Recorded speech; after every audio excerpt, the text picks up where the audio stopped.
श्रावस्ती में एक गरीब दंपति थे। उनके पास उन दोनों के लिए केवल एक ही बाहर उपयोग वाला वस्त्र था।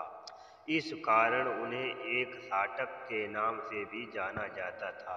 उनके पास केवल एक बाहरी वस्त्र था, इसलिए वे दोनों एक ही समय में बाहर नहीं जा सकते थे।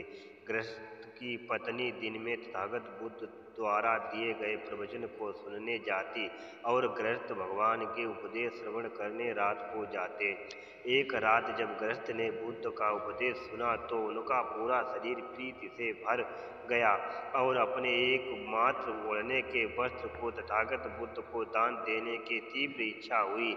लेकिन उसने महसूस किया उसके पास केवल एक ही ओढ़ने का वस्त्र है। अगर वो ये दान देता है तो उसकी पत्नी के लिए कुछ नहीं बचेगा, इसलिए वो डरा और सहमा रहा।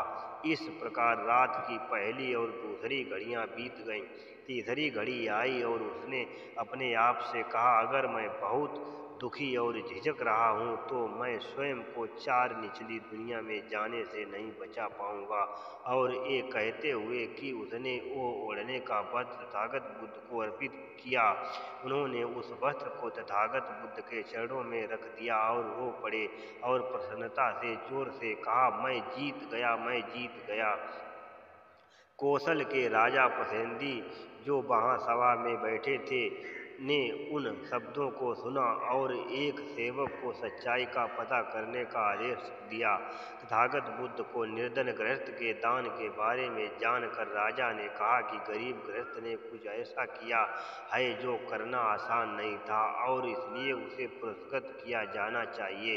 राजा ने अपने सेवकों को आदेश दिया कि वे गृहस्थ को उसकी श्रद्धा और उदारता के लिए पुरस्कार के रूप में कपड़े का एक टुकड़ा दें। गरीब गृहस्थ ने उस कपड़े के टुकड़े को भी तथागत बुद्ध को अर्पित कर दिया।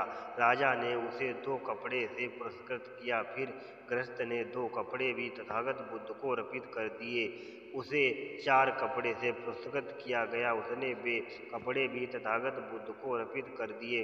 इस प्रकार राजा ने उसे जो कुछ भी दिया उसने सब तथागत बुद्ध को अर्पित कर दिया, जब तक कि पुरस्कार 32 कपड़ों तक नहीं पहुंचा। और फिर उसने एक कपड़ा अपने लिए और दूसरा अपनी धर्मपत्नी के लिए रखा और शेष 30 कपड़े भी तथागत बुद्ध को अर्पित कर दिए। राजा ने सोचा कि निर्धन गृहस्थ ने वास्तव में बहुत मुश्किल काम किया है और इसलिए उसे उचित रूप से पुरस्कृत किया जाना चाहिए।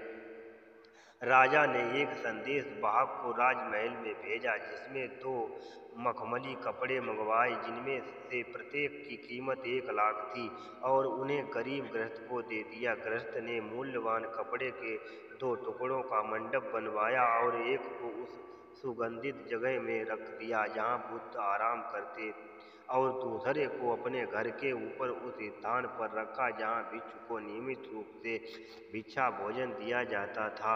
राजा तथागत बुद्ध को आदर देने के लिए चेतवन विहार गए तो उन्होंने मखमली मंडप देख पहचान लिया ये गृहस्थ द्वारा दिया गया है और वे बहुत प्रसन्न हुए।